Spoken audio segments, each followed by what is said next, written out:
Halo rebahaners, dimanapun kalian berada, bagaimana kabarnya? Semoga kalian semua selalu sehat dan wifi tetangga kalian masih aman. Masih bersama saya John di sini. Sesuai permintaan kalian di video sebelumnya, kali ini saya akan membahas film yang katanya terkutuk atau film kutukan berjudul Antum. Maksud saya Antrum. Film Antrum sebenarnya diproduksi pertama kali pada tahun 1970-an dan telah ditayangkan pada beberapa bioskop di Amerika dan Eropa. Banyak peristiwa mengerikan dan dianggap sebagai kutukan sejak penayangan film ini di beberapa negara. Beberapa di antaranya terjadi pada tahun 1988 ketika penayangan di Festival Film Budapest tahun 1988 tanpa ada penjelasan yang jelas, bioskop tempat pemutaran film tersebut terbakar dan menyebabkan 86 penonton kehilangan nyawa.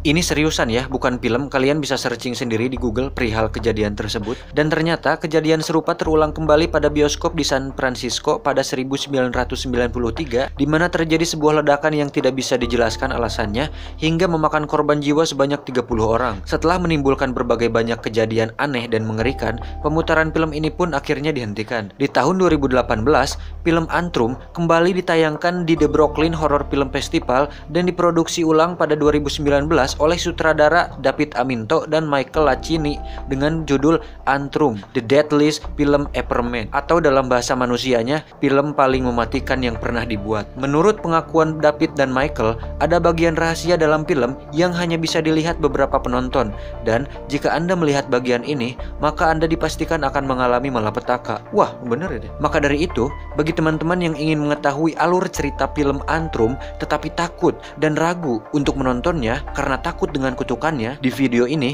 kalian akan mengetahui secara jelas alur atau jalan cerita film Antrum tanpa harus menerima resiko kutukannya, karena saya sudah memberanikan diri untuk menonton filmnya dan akan merangkum jalan ceritanya untuk kalian semua. Mungkin sekarang saya sudah terkena kutukan oleh film tersebut dan 150 tahun lagi mungkin saya akan mati. Ini semua saya lakukan untuk kalian semua. Demi subscriber, saya siap menghadapi setiap resikonya. Demi AdSense sih sebenarnya. Seperti biasa, sebelum dimulai, sebat sedulu agar lebih santai saat menontonnya.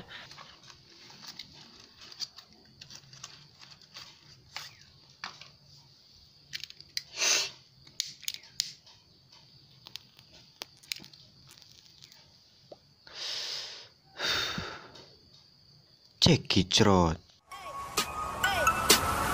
Get it when I get back.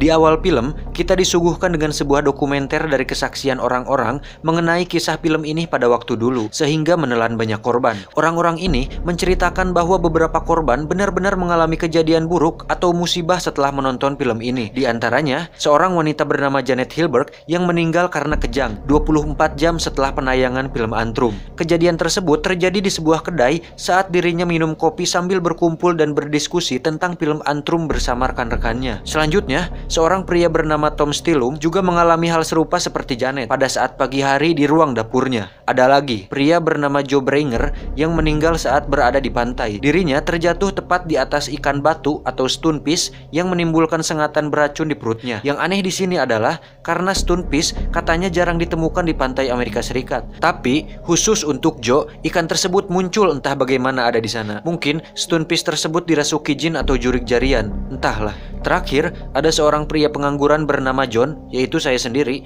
yang mengalami kejadian aneh 24 jam setelah menonton film ini. Waktu itu, saat saya sedang tiduran, tiba-tiba saya mendengar suara aneh dari ruangan lain. Saya langsung menyalakan HP dan merekamnya. Ketika itu, sebenarnya saya ragu untuk memeriksanya, karena aku termasuk orang yang borangan, tapi aku memberanikan diri. Saat aku menghampiri sumber suara tersebut, semakin dekat, betapa terkejutnya aku, ternyata itu hanya suara kodok yang sedang makan.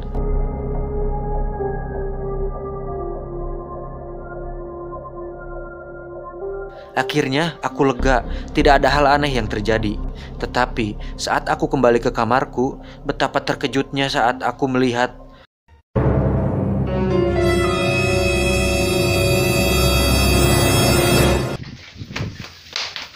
lalu, siapa kodok yang aku lihat di dapur tersebut? Mungkinkah itu siluman kodok di film Indosiar? Entahlah.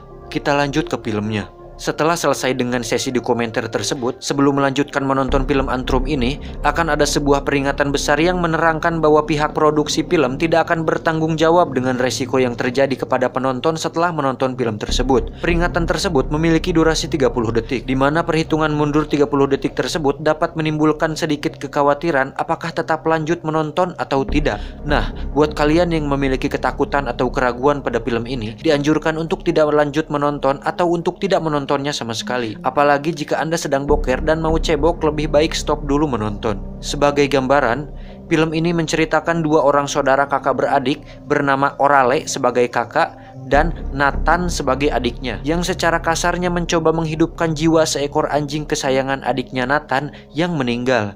Caranya adalah dengan melakukan ritual dan menemukan gerbang neraka atau antrum di sebuah hutan terlarang. Secara definisi, antrum adalah bagian terbawah dari lambung, terkadang disebut juga dengan antrum pylorus. Tapi dalam hal ini, antrum berarti bagian terbawah dari neraka. Harusnya judul yang tepat adalah Neraka Jahanam. Cuma sayangnya saya bukan sutradaranya. Saatnya film dimulai. Diawali dengan adegan seekor anjing yang disuntik mati tanpa dijelaskan penyebabnya. Tapi penyebab tersebut ternyata terjawab di pertengahan film. Setelah itu muncul tayangan-tayangan simbol satanik yang tampil seperti watermark, dan simbol ini muncul di beberapa bagian lainnya selama penayangan film tersebut, di mana simbol-simbol tersebut dirasa kurang berhubungan dengan ceritanya, tapi membuat merinding. Dan diperkirakan inilah bagian atau pesan rahasia yang menimbulkan banyak anggapan bahwa film ini adalah kutukan. Dan jika kalian sudah melihat simbol ini tanpa menonton filmnya, berarti kalian juga sudah terkena kutukan. Pasti Anda berkata, mending saya nonton filmnya langsung daripada nonton video ini kalau sama-sama kena kutukan mah. Tapi ya sudahlah, kita serahkan semuanya pada yang di atas. Sebagaimana di awal cerita tadi, belum terjelaskan penyebab kematian anjing tersebut. Rasa penasaran Nathan pun tergugah untuk bertanya kepada ibunya di mana keberadaan anjingnya. No, Maxine isn't in heaven because she was bad. Ibunya yang saat itu sedang menyetir mobil tiba-tiba menghilang setelah menjawab keberadaan anjing Nathan, dan mobilnya berjalan sendiri. Dan si Orale kakaknya juga saat itu ada darah di kepalanya yang membuat bulu ketiak berdiri.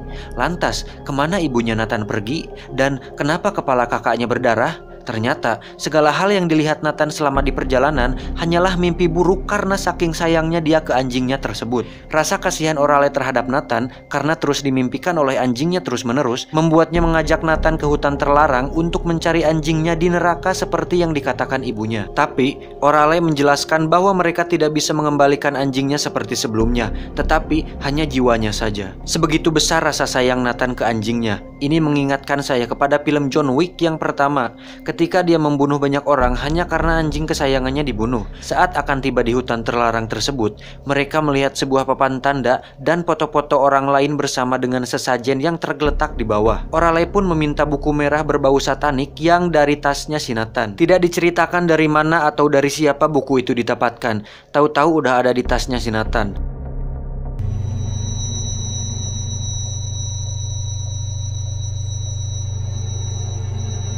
Lalu si Nathan bertanya, "Foto dan sesajen ini untuk apa kakak?" Orale menjawab bahwa untuk memasuki hutan terlarang ini, Nathan harus memberikan atau meletakkan barang kesayangannya di tempat tersebut. Nathan pun mengambil kalung anjing kesayangannya dan meletakkannya di sana. Tiba-tiba Nathan ingin pipis dan meminta izin kakaknya untuk pipis sebentar. Ketika pipis, Nathan tidak sengaja melihat ukiran di pohon yang bertuliskan "Tidak ada di sini yang keluar hidup-hidup". Tetapi Nathan cuek saja, soalnya dia lagi pipis enak. Kemudian Nathan dan Orale melanjutkan perjalanan.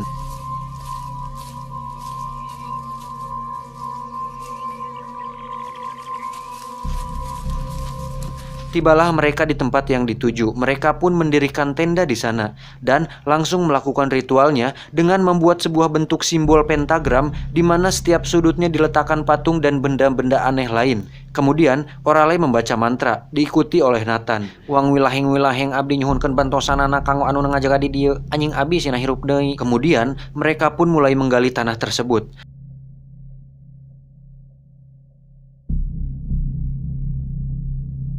Nathan lalu mencoba mendengarkan sesuatu melalui bawah tanah, memeriksa apakah neraka sudah dekat atau belum. Tiba-tiba muncul seekor tupai dari jauh. Orale mengatakan jika tupai tersebut adalah jelmaan iblis yang bertujuan untuk menggoda mereka agar mengurungkan niatnya. Menurut pandangan saya pribadi, adegan ini membagongkan sekali karena tupainya terlihat seperti animasi Shaun the Sheep yang bergerak dengan stop motion. Serem sih, cuman terasa aneh saja gitu. Kemudian Orale berkata bahwa tupai tersebut harus diusir, lalu mereka pun mulai berlarian mengusirnya. Saat kamera di zoom out, ternyata ada sebuah mayat kering bersandar di samping pohon, dan mereka berdua tidak menyadari hal tersebut.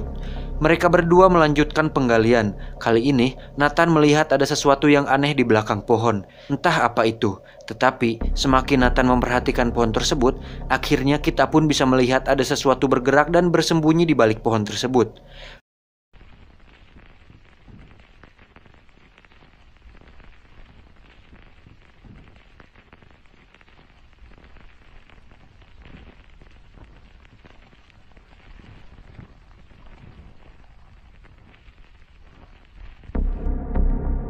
Hal ini benar-benar membuat bulu hidung saya merinding. Tetapi ketika di slow motion dan diulang-ulang videonya, ternyata tidak seseram yang dibayangkan. Mungkin itu hanya kru film yang tidak sengaja tertangkap kamera. Saya mencoba berhusnudzon saja. Melihat Nathan yang bengong, Orale kemudian mengajak Nathan untuk pergi istirahat makan sambil menikmati pemandangan. Saat mereka sedang ngaso, Orale tiba-tiba mendengar sesuatu yang aneh di tengah hutan. Saat disamperkeun, mereka melihat ada seorang pria Jepang pakai kolor yang sedang akan bunuh diri dengan cara menusukkan pisau ke jantung seperti ritual bunuh diri ala Jepang. Karena niatnya diketahui, akhirnya pria Jepang tersebut tidak jadi bunuh diri dan meminta maaf, lalu kemudian pergi. Tidak jelas rupanya apa maksud dari scene ini, tapi Orale menganggap bahwa pria tersebut adalah jelmaan iblis juga yang mencoba menggoda mereka. Tapi saya salpok dengan bulu di dadanya yang berbentuk sangat rapih. Mungkin dia pakai obat minoksidil, entahlah. Dari sini, mereka terus mengalami berbagai kejadian atau gangguan aneh selama melakukan penggalian. Namun, gangguan-gangguan tersebut tidak terlalu mengancam nyawa mereka dan hanya teror-teror biasa seperti mimpi buruk, suara-suara aneh yang sering ada di film-film lain. Singkat cerita, Orale memutuskan untuk mengajak Nathan mencari anjingnya karena dirasa ritual dan penggaliannya sudah cukup dan jiwa anjingnya sudah kembali lagi. Tapi saat mereka mencari anjingnya tersebut, tiba-tiba terdengar suara trompet yang entah dari mana asalnya. Suara trompet ini seolah suara trompet dari neraka yang menandai bahwa gerbang neraka sudah terbuka.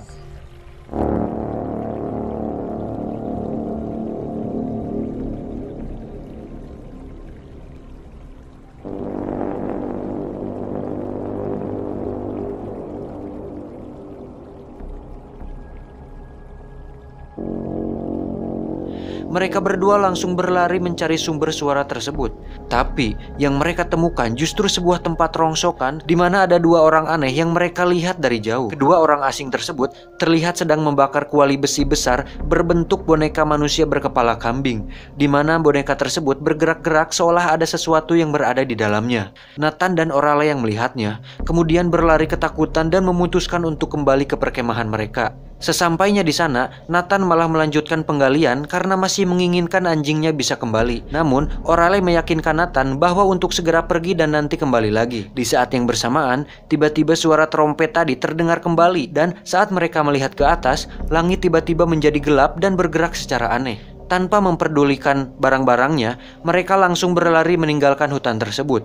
Dan akhirnya mereka berhasil keluar dari hutan tersebut. Mereka pun melanjutkan perjalanan untuk kembali pulang ke rumah. Tak disangka, saat berjalan menuju ke arah pulang dan hari sudah semakin malam, mereka kembali lagi ke tempat di mana mereka mendirikan tenda dan melakukan penggalian. Dalam istilah umum, ini disebut fenomena sakalor atau kembali lagi ke tempat awal. Mereka pun terheran-heran dan di saat yang bersamaan, Nathan tiba-tiba menjerit. Mereka pun langsung masuk ke tenda untuk mengamankan diri. Nathan mengatakan bahwa gerbang neraka sudah terbuka dan iblis bernama Cerebrus yang berbentuk anjing kepala 3 dengan berkalung besi rantai sudah keluar dari neraka. Hal tersebut membuat Orale semakin stres dan akhirnya mengatakan sebuah rahasia bahwa Orale sebenarnya mengarang semua ritual ini ini. Dari mulai buku merah, penggalian, dan gerbang neraka yang dia ceritakan. Semua itu dia lakukan agar Nathan bisa melupakan kesedihannya terhadap kepergian anjingnya dan berhenti bermimpi buruk yang Nathan alami selama ini. Tetapi Nathan beranggapan bahwa semua ini adalah nyata. Entah ini sebuah kebetulan atau memang takdir, tapi semua fenomena yang terjadi memang benar-benar nyata. Tiba-tiba mereka mendengar sesuatu di luar tenda seperti suara seekor anjing yang dirantai.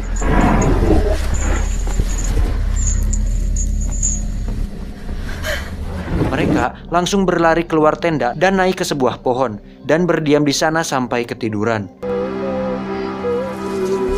Esok harinya, saat mereka bangun, Orale melihat dua orang asing yang tempo hari mereka lihat. Mereka sudah berada di sana dan memeriksa barang-barang mereka. Melihat hal tersebut, Orale dan Nathan diam-diam turun dari pohon tersebut dan mencoba bersembunyi. Tetapi, tanpa diketahui Orale, Nathan sudah berada di depan kedua orang asing tersebut dan tak diduga, Nathan ditembak hingga terjungkal. Orale yang mengetahui hal tersebut langsung lari menyelamatkan Nathan, dan yang terjadi adalah Orale juga ditembak. Saat tersadar, Orale sudah dalam keadaan terikat dan sedang dibawa ke suatu tempat oleh kedua orang asing tersebut. Rupanya, tembakan tadi hanya bius, sehingga mereka tidak sadarkan diri. Akhirnya Orale pun bobo lagi. Saat kembali sadar, mereka berdua sudah berada dalam sebuah kandang. Orale pun kaget. Ada apa ini? Apakah aku akan dijadikan bahan pengencrotan oleh mereka berdua? Ternyata, pria asing tersebut mengeluarkan Nathan dan memasukkannya ke dalam kuali berbentuk manusia kepala kambing tersebut. Orale yang melihat hal tersebut langsung berontak dan menendang-nendang kandang kawat tersebut hingga dirinya lolos. Kemudian Orale langsung mengambil sebuah pistol yang tergeletak di meja dan menembak satu pria asing tersebut hingga tumbang. Saat pria yang satu lagi menyelamatkan temannya yang tertembak, Orale langsung mengeluarkan Nathan kemudian menyuruhnya untuk lari jauh. Orale yang sudah nafsu kapegung akhirnya menghabisi nyawa mereka berdua hingga tewas. Kemudian adegan berpindah ke Nathan yang sudah berada di tengah hutan. Nathan yang sendirian di sana tiba-tiba melihat seekor anjing. Di sana Nathan juga menemukan sebuah kalung rantai di samping anjing tersebut. Nathan mengambil kalung rantai tersebut dan memegangnya. Dari sini entah apa yang terjadi. Saya sendiri pun kurang paham, tapi Nathan seperti kebingungan. Dan the end. Lalu muncul gambar segitiga Illuminacrot selama sekitar 10 detik. Lalu muncul lagi adegan di mana Orale sedang berlari mencari Nathan. Di sini saya agak kesal kenapa muncul tulisan the end kalau masih mau lanjut mah. Cuk! Orale yang kebingungan mencari Nathan justru malah mendengar suara-suara aneh dan didatangi beberapa makhluk aneh berwarna hitam yang entah itu manusia atau jurig. Tetapi Orale kembali lari ke tenda dan membakar buku merah setan yang ia bawa. Adegan berpindah di mana Orale tampak kebingungan mencari di mana sebenarnya si Nathan. Dia menangis dan nampak tidak menyangka mengalami hal tersebut. Tiba-tiba terdengar suara rantai dari luar tenda. Orale yang ketakutan langsung mengarahkan pistolnya ke arah pintu tenda agar ketika makhluk tersebut masuk, dia bisa langsung menembaknya. Tetapi ternyata suara rantai tersebut berasal dari kalung rantai yang dibawa oleh Nathan. Dari situ entah bagaimana akhirnya.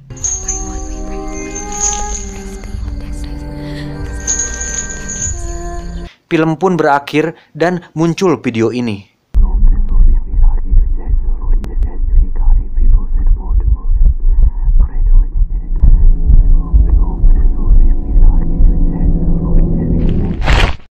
Entah apa maksudnya, mungkin itu adalah iblis, tapi saya juga tidak tahu karena belum pernah melihatnya langsung. Dan akhirnya seperti biasa, ceritanya sangat menggantung dan sangat membagongkan sekali. Dan memang film ini benar-benar terkutuk, sampai-sampai saya mengatakan hal-hal terkutuk. Ya atuh gimana gak kesal bro, antum juga kalau nonton film yang menggantung suka kesal. Film Siluman Naga Indosiar saja endingnya jelas. Apalagi FTP-nya, endingnya akhir yang bahagia. Yang tadinya melarat, akhirnya jadi punya usaha besar dan sejahtera. Yang jahat masuk penjara atau enggak jadi pengemis di jalan. Ini kok malah jadi ngobrolin Indosiar. Intinya kita tidak bisa membangkitkan manusia atau makhluk hidup yang sudah mati. Untuk soal kutukan atau tidak, itu sebenarnya kalian juga paham sendirilah. Itu hanya bagian dari teknik marketing. Sama seperti Oreo Supreme yang terkesan dimahal-mahalkan di media sosial, akhirnya viral kan. Kalau memang ada korban kebakaran dan sampai meninggal, ya itu sudah takdir Tuhan. Yang pasti itu sebuah kebetulan. Bisa juga karena sugesti di awal, karena dengar bahwa film ini kutukan. Jadi sugesti itu masuk ke dalam alam bawah sadar dan mempengaruhi pola pikir dan kehidupan. Masuk akal sebenarnya. Pesan yang diambil dari film ini, lebih baik kita berserah diri dan sujud di kaki ibu yang melahirkan kita daripada melakukan ritual, apalagi ngedekul di makam keramat sambil bawa kopi sesajen untuk Mbah Takokak. makam parinuh ari masjid karosong. Mending kopinya kita minum biar santuy sambil udud pula. Aduh ajib. Sekian untuk video kali ini. Jangan lupa subscribe, like, comment, and share agar saya dapat uang dari AdSense untuk mengganti biaya kopi dan rokok selama saya ngedit video ini. Sampai jumpa, terima kasih, salam pengangguran Indonesia.